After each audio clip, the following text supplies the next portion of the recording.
The human ship Starfire floated through empty space, cold, silent, nothing but stars and dust for thousands of miles. The crew was tired after a long mission. They were heading home, until a strange signal came in. It was weak, almost broken. Just noise at first, then a voice. Small, afraid. A child's voice. Commander Reyna leaned forward, trying to listen. "Repeat that," she said into the mic. The voice spoke again.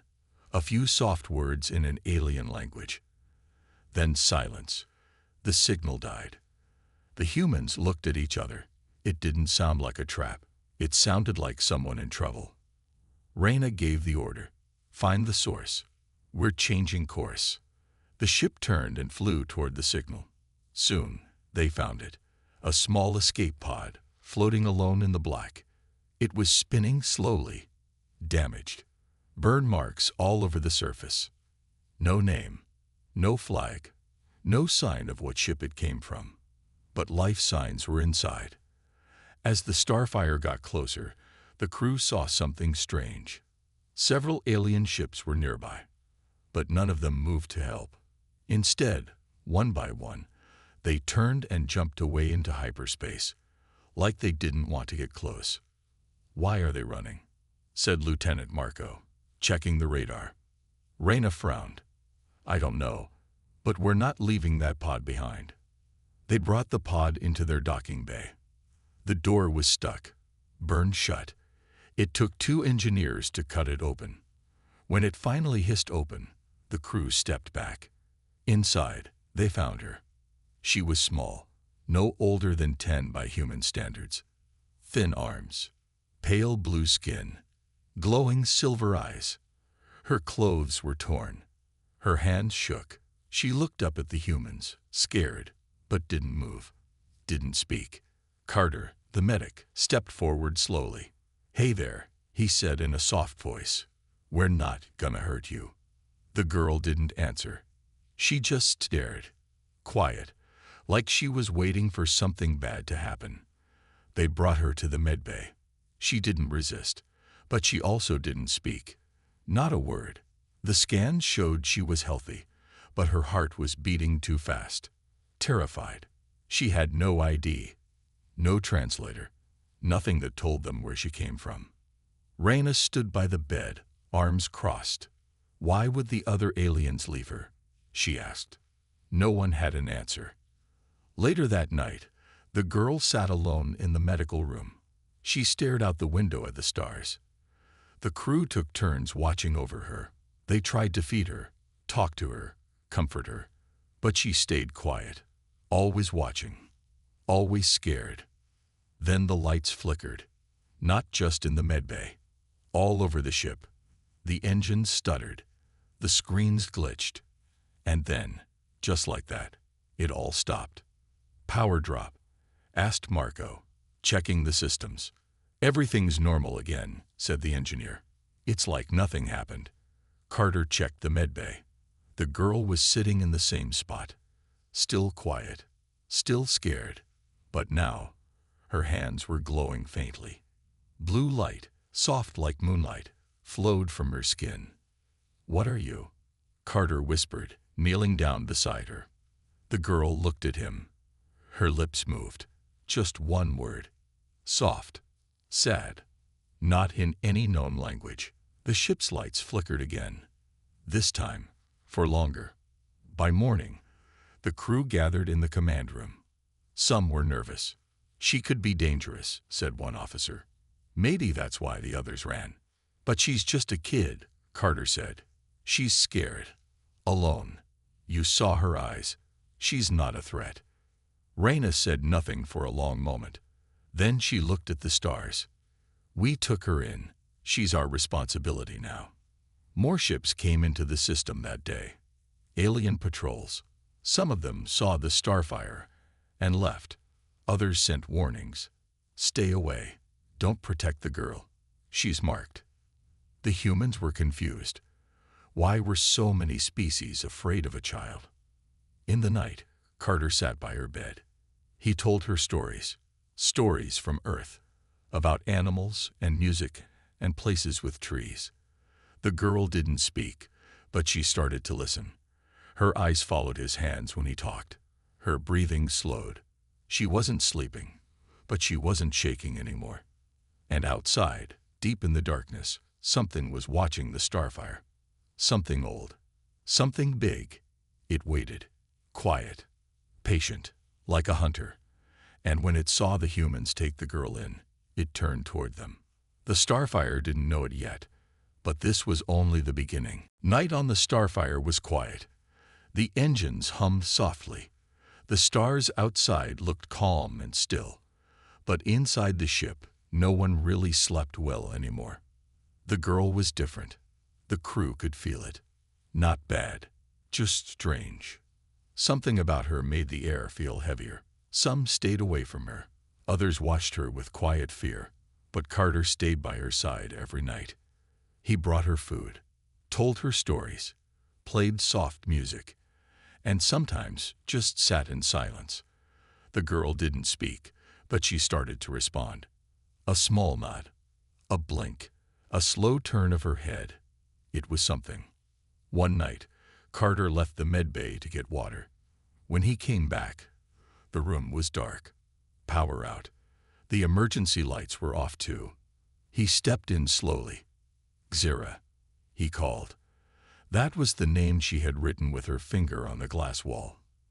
Xira, her name was the only word she ever gave. Then he saw her. She was standing near the window, her back to him. And she was glowing. Not just her hands this time. Her whole body glowed soft blue, like light shining through water. Her hair floated gently, like there was no gravity. Her eyes shimmered like stars. Xira, Carter whispered. She turned slowly. Her face looked calm. No fear, no pain. She opened her mouth, and a soft word came out. One Carter didn't understand. Then everything on the ship went black. No sound, no light, no power. The entire starfire stopped. Red alerts came on minutes later. Engineers scrambled. Lights flickered. Engines rebooted. What happened? Commander Reyna shouted. We lost power. Everything. For 30 seconds, the whole ship was dead. No reason? She asked. No. Just blackout. Reyna narrowed her eyes. Was the girl near the engine room? No. She was in the medbay. Reyna didn't like that answer. She went straight to see Xira. Carter was already there. Xira sat on the bed, her glow gone. She looked tired now. Pale. Weak. She's just a child, Carter said, but something's happening to her. She caused a full system crash, Reyna replied. Maybe not on purpose. Reyna turned to Xira. Can you understand us? She asked. Are you doing this? Xira just looked down. They moved her to a more secure room. Not a prison, but close. The walls were stronger. Cameras watched her. Some crew members wanted to send her back into space. If she's a threat, we can't take the risk, one said. We don't even know what she is. But Carter refused. She's scared, not dangerous. Reyna agreed, for now, but she warned everyone. If it happened again, they might not have a choice. The next day, another ship arrived. Not human. A tall golden ship shaped like a wing. It sent one message. You have the girl. Give her to us, or leave this system now. Reyna tried to respond. Why? What is she? No answer. She sent a second message. She's just a child. Still no reply. The golden ship stayed far, but watched them closely. Reyna didn't back down. The starfire held its course. That night, Carter visited Xira again. She looked even weaker now. Her skin was dull, her glow gone. But her eyes met his. You're safe here, he told her. We won't let them take you. Xira slowly reached out her hand. Carter took it. Her skin was cold, but calm. Then, deep in the ship, alarms rang out. Multiple life signs were detected inside the ship. But no one had come aboard. Reyna and her team rushed to the bridge. The sensors were confused, shadows moving through walls, heat without bodies, ghost signals, impossible readings. Security teams ran through the halls. They found nothing. But the lights flickered again, walls trembled, and then silence. Reyna gave one order: seal the bridge. No one leaves without permission. In the secured room, Sarah sat quietly. She hadn't moved, but when Carter came in, she looked up at him. Then she spoke. One clear word, in perfect English. Danger. Carter froze. What danger? Zira pointed at the wall. Outside the starfire, in the far dark space, something moved. It didn't show on radar. It didn't send a signal. It had no heat, no engine, no lights. But it was there, watching, waiting. And when Sarah spoke again, her voice shook with fear. They are coming, she whispered. They want me, because I glow. Carter didn't understand, but he believed her. He ran to Reyna. She spoke. She warned us. Something is out there. Reyna listened. She looked at the stars. The golden ship was gone now, but something else was moving closer. And for the first time, the crew felt what the other aliens must have felt before. Not fear of the girl, but fear of what might be following her. The crew of the Starfire no longer slept. Lights were always on. Weapons were ready. Every shadow looked darker. Every sound felt wrong. Something was coming. Something no one could see, but everyone could feel. Commander Reyna stood in the command center, watching the stars. The girl had spoken. One word. Danger. Since then, the ship had felt haunted. Carter didn't leave Sarah's side. She was pale and weak now. Her glow only returned in short bursts, like a light running out of power. Her eyes were always on the window, as if she was waiting for something to appear out there. Then, in the middle of the night cycle, a quiet alert came from the medbay. A message had been found, hidden inside the walls of Sarah's escape pod. A small black chip buried deep behind a panel. The crew had missed it before. Now, the engineers had it open and were playing the file on the screen in the lab. It was a video. Old, damaged, but still clear. A group of alien scientists stood in a lab. Behind them, Zira, younger, maybe just a baby. She floated in a tank filled with blue light. One alien turned to the camera and spoke in his own language. The translator struggled, but a few words came through. She is not safe. She holds the ancient light. Do not keep her alive. The crew stood frozen. Carter looked at Reyna. They were afraid of her even then. The video continued. Another alien shouted, pointing at the tank. She calls to them. They are listening. The dark ones. Then static. Then silence. The file ended. No one spoke. Reyna finally whispered. That's why the others ran. They all knew, said Carter. Every species that saw her. They already knew. They left her because they didn't want to be followed. One of the engineers added, her glow, it's not just power, it's a signal. To what? To whatever's out there. She doesn't just attract them, she leads them. Reyna turned to the screen showing the stars. Her voice was tight. They're coming. Suddenly, the ship shook, not from inside, but from space itself, like something massive had passed by without being seen. The scanners picked up. Nothing. Still, the tremor was real. The girl, Sira, was standing in the medbay now, her eyes wide. Her glow was back. Bright. Blinding. But not warm. It was cold. Freezing. The walls near her iced up. Frost formed on the bed. Her skin sparkled like glass. Carter stepped back. Sira, what's happening? She spoke slowly, in a voice that didn't sound like hers. They are here. Reyna rushed to the medbay. Who? What is here? Zira turned to her. Her glow flickered like fire now. "You can't fight them," she said. "They are not alive. Not dead. They were forgotten. Until I called." "You called them?" Reyna asked. Zira shook her head. "No. I was born glowing. I didn't choose." The ship shook again, stronger this time. Lights blinked. The air grew cold. The stars outside began to fade. Not because of distance, because something was blocking them. A shape, huge, dark, moving slowly in the void. The Starfire tried to scan it. Nothing. No readings. No signals. Just shadow. Reyna stared. "That thing. Is that a ship?" "I don't think it's a ship," Carter said. "I think it's alive." Suddenly, the golden ship returned. It appeared out of hyperspace and sent a warning.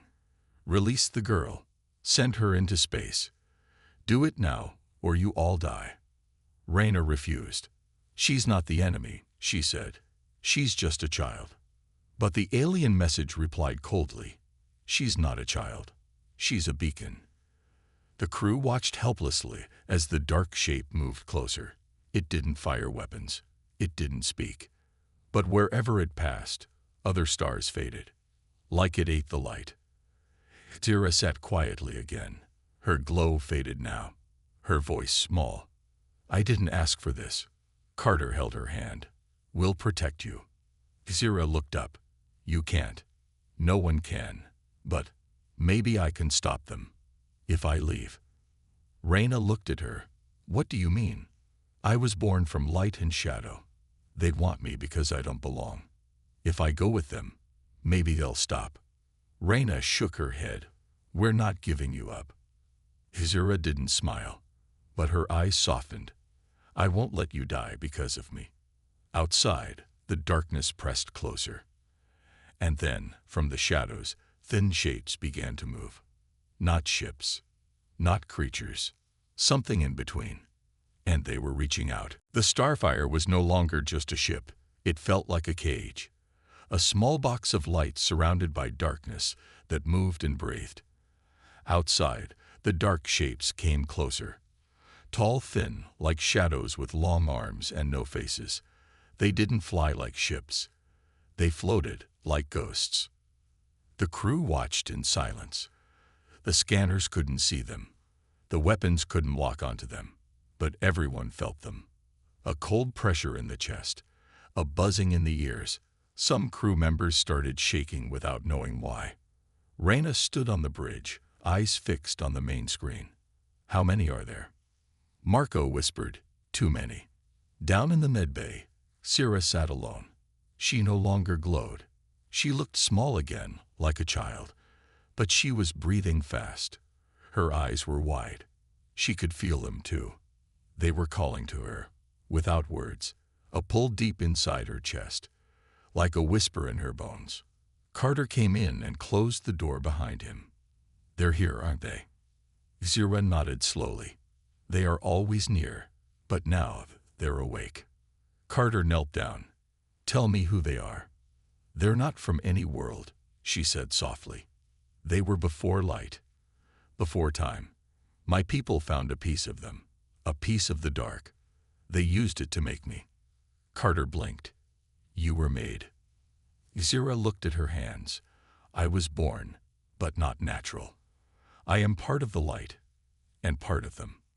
Outside, the dark figures reached the hull of the Starfire, but instead of attacking, they simply passed through. Like smoke through a window. The alarms didn't trigger. The cameras didn't catch them. But the temperature dropped fast. In the engine room, frost covered the walls. Tools cracked from the cold. One engineer screamed, then another, but no wounds were found. They simply fell, cold and still. Reyna ordered full lockdown. "Seal every door. We don't know how to stop them, but we won't make it easy." She grabbed her blaster and ran toward the medbay. Carter stood in front of Zira as the shadows slipped under the doors. The light in the room bent and flickered. The shadows didn't touch him, but they circled around, watching, waiting. Zira stood up. I think they're not here to hurt you, she said quietly. They only want me. Carter shook his head. You said leaving might stop them. But what if they take you and still come for us? Sierra looked down. Then we're all lost. The door burst open. Reyna entered with 2 soldiers. The shadows pulled back, but didn't leave. Reyna saw the cold air, the frost on the floor. She saw the fear in Carter's eyes. Then she looked at Sierra, the little girl who had brought death and silence with her glow, but who also never begged, never cried, and never once asked to be saved. We protect our own, Reyna said, but if there's a way to stop this, we need to know. Sierra closed her eyes. If I go to them, if I give myself, they might leave. Carter stepped forward. Or they'll just take you, and then take us. Sierra looked up at him. Then let me try something else. She raised her hands. The glow came back. Bright, painful, blinding. The shadows hissed. For the first time, they pulled away. All over the ship, the same thing happened. As Sierra's light grew, the dark shapes screamed in silence and vanished into walls and cracks. Some fled into space. Others burned into dust. Reyna stared, amazed. She's hurting them. But Sierra's body shook. Her glow flickered. Her nose bled. Her knees bent. She fell forward, but Carter caught her. You're not strong enough, he said. Stop. Sierra breathed hard. They fear the light. Not just mine. Any light. Yours too. Reyna understood. She activated a ship-wide broadcast.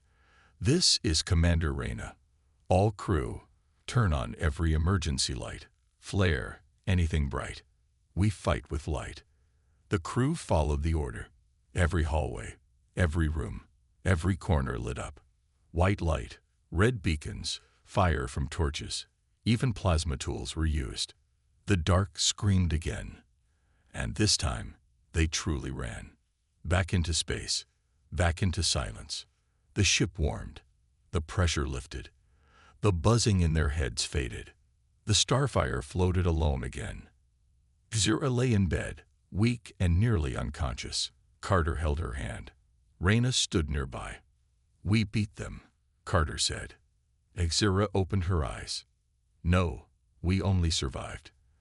They'll come again, stronger, and next time, I may not stop them. Reyna looked at the screen. The golden ship was gone. No more messages, no more threats. The other aliens had run, but the humans had stayed. And now they had made enemies of something older than time.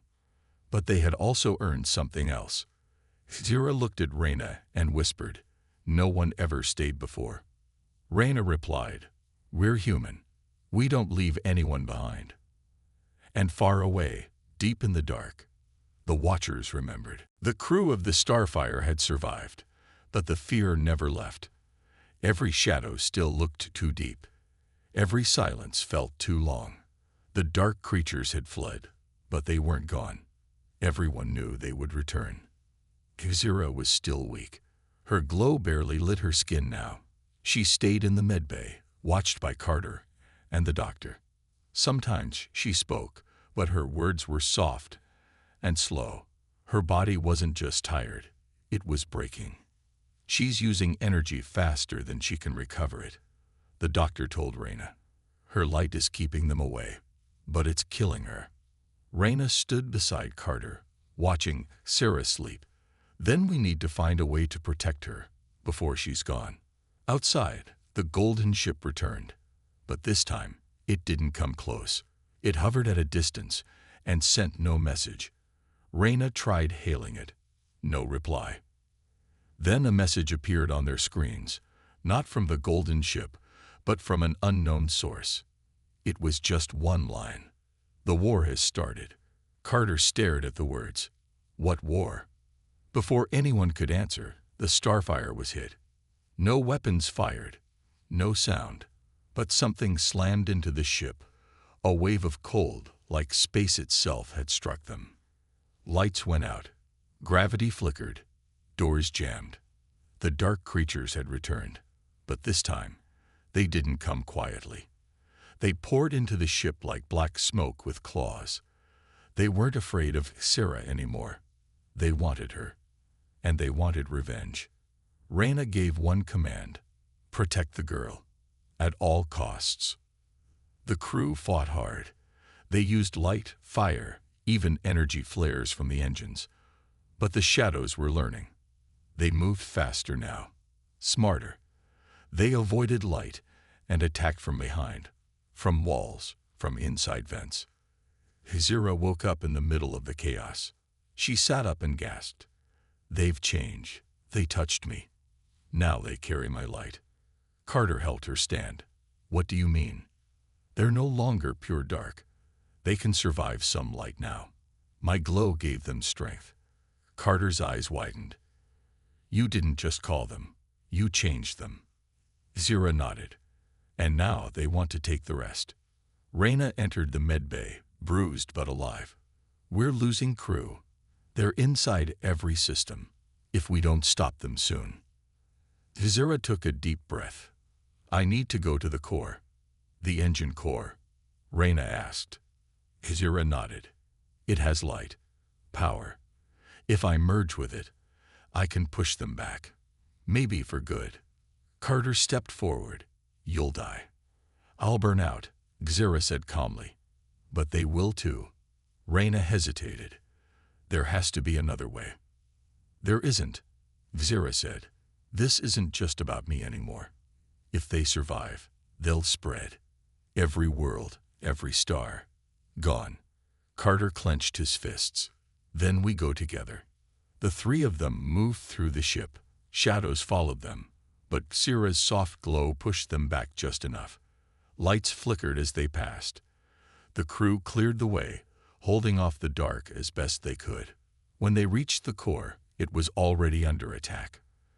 The creatures circled the glowing engine, trying to smother its light. Zira stepped forward. She raised her hands, and for a moment, just a moment, her glow returned, brighter than ever before. A wave of energy pushed the creatures back. They screamed in silence and vanished. Zira turned to Carter and Reyna. Thank you for not leaving me.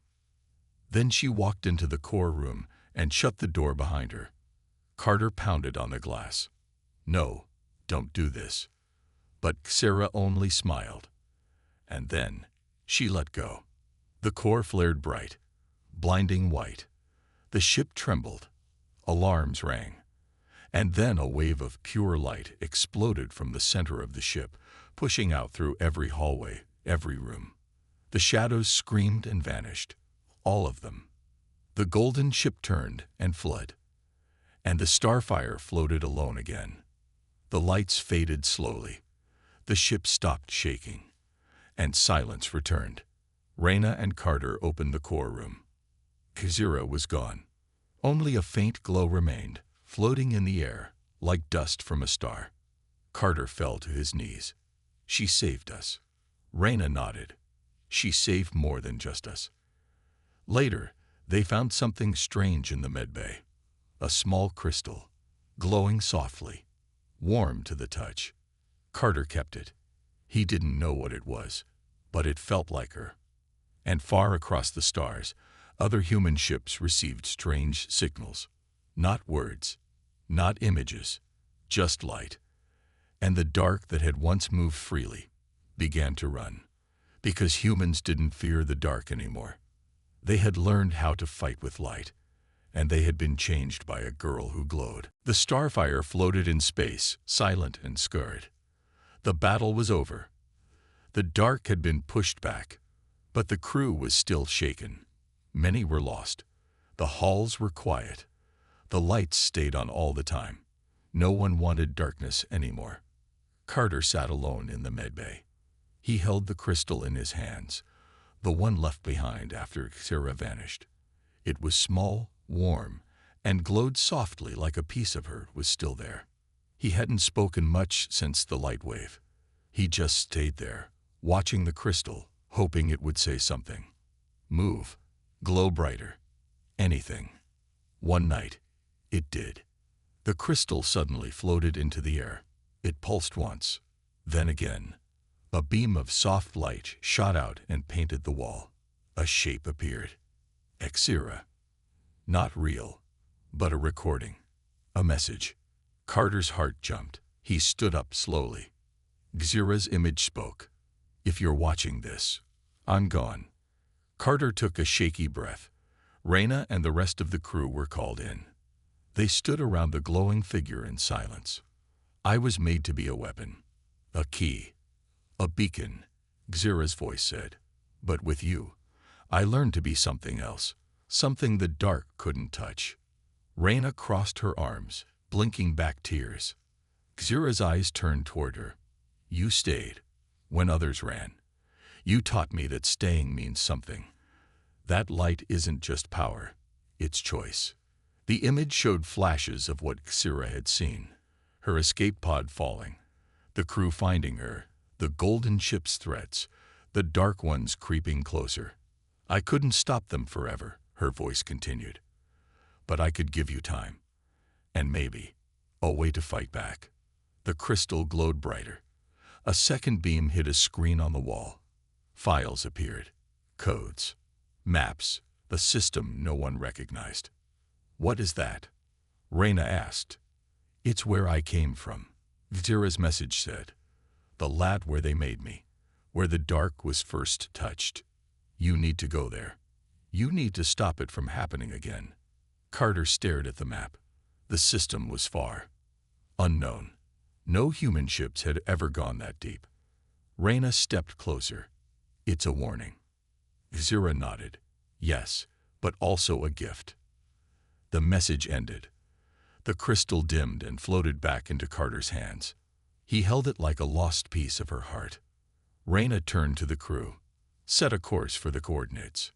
Marco frowned. That place. It's far beyond known space. I don't care, Reyna said. We're not running. We finished this. The crew moved fast. The engines were repaired. The weapons upgraded. The ship refueled. They didn't know what was waiting out there, but they weren't the same people they used to be. They had faced the dark and lived. Before they jumped, Carter placed the crystal in the ship's core room.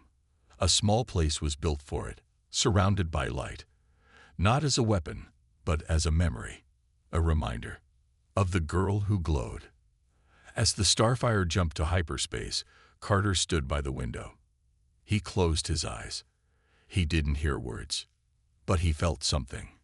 A whisper in the light. Not fear. Hope. Xira was gone, but not lost. And far away, something stirred in the forgotten system. A lab deep underground. Machines still running. Lights blinking red. A dark pod, still sealed. Inside, something moved. Something not fully dead. And above that world, the Watchers gathered again. But this time, they hesitated. Because now, humanity was coming. And they weren't afraid of the dark anymore. The Starfire dropped out of hyperspace in a dead system. The stars here gave no warmth. The planets were cold and quiet. But far below one moon's surface, machines were still alive. The crew watched in silence as the planet came into view. Scans showed tunnels, hidden power lines, and a large underground facility. No life signs, no movement. But the air felt wrong, like something old was still waiting. Reyna stood on the bridge, eyes fixed on the screen. This is where they made her. Carter stood beside her, the crystal in his pocket. It hadn't glowed since Xira's message, but now it was warm again. A small landing team went down. Reyna, Carter, Marco, and 2 others. They passed through ancient steel doors, broken walls, and long dead lights. The place had been empty for years, but it didn't feel abandoned. They'd reached a control room. Computers still worked, powered by deep cores. Files played automatically as they entered.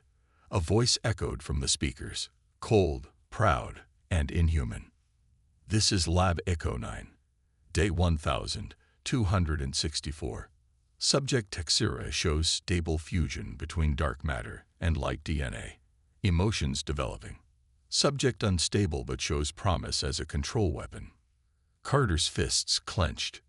Another file played. Subject continues to resist commands. Refuses to target life forms. Shows signs of moral awareness. Project will be terminated if disobedience continues. The screen showed her, Xira, young, glowing, trapped in a clear box. She looked scared, confused. Not a weapon, just a child. Reyna turned away. Monsters. Suddenly, the screen blinked. A new file opened by itself. Not from the lab. From Sarah. I knew you'd come. Carter froze. Her voice echoed from the speakers. I felt you getting close. I don't know if I'm still alive in any way. Maybe I'm just a voice now. But I left this because the story isn't finished. Lights flickered. Doors opened deeper into the lab. The crew followed the path Xira left behind. She guided them. I wasn't the only one, her voice said. They made others. Failed ones. Angry ones. Dark ones. They entered a room with sealed tubes. Most were empty. Broken. But one still glowed. Inside, something moved. A girl, just like Xira. But her glow was red. Her eyes opened. She was awake. The room trembled. Lights cracked. A deep, humming growl filled the air. Reyna stepped back. Carter. I know, he said. She's not like Xira. The tube hissed open. The red glowing girl stepped out. She didn't speak, just stared at them, confused, then afraid. Xira's voice returned. If she's alive, she needs what I had. Kindness. Family. Light. The red girl growled. Her light flared. The floor cracked. Marco aimed his blaster. We should end this now. No, Carter shouted. That's what they did to Xira. Carter stepped forward slowly. No weapons. No threats. He reached into his pocket and held out the crystal. The girl stared at it. Her red glow pulsed, then softened, just a little. I don't want to hurt you, Carter said gently. We didn't come to fight. We came because someone like you showed us how to care. The girl blinked. The crystal glowed. A tiny light floated from it and touched her chest. The red faded, turned gold. She collapsed into Carter's arms. Just a girl now, not a weapon. Later, the lab was destroyed. Reyna set charges in every room. They left nothing behind, but they didn't leave alone. They took the girl with them. She had no name, so they gave her one. Nova, Carter said, because you burned right, and now you shine. On the Starfire, Nova stayed close to Carter. She didn't speak much. She didn't need to. The crew treated her gently, carefully, but not like a tool. Like a person, like family. The Dark Watchers saw the ship leave the system. They saw the golden glow inside. They waited in silence. They feared the light, because now it was growing. Humanity had done more than survive. They had turned a weapon into hope, and somewhere beyond stars and silence, Xira watched, not with eyes, but with light. She smiled, because the dark had made her. But the humans, they made her matter.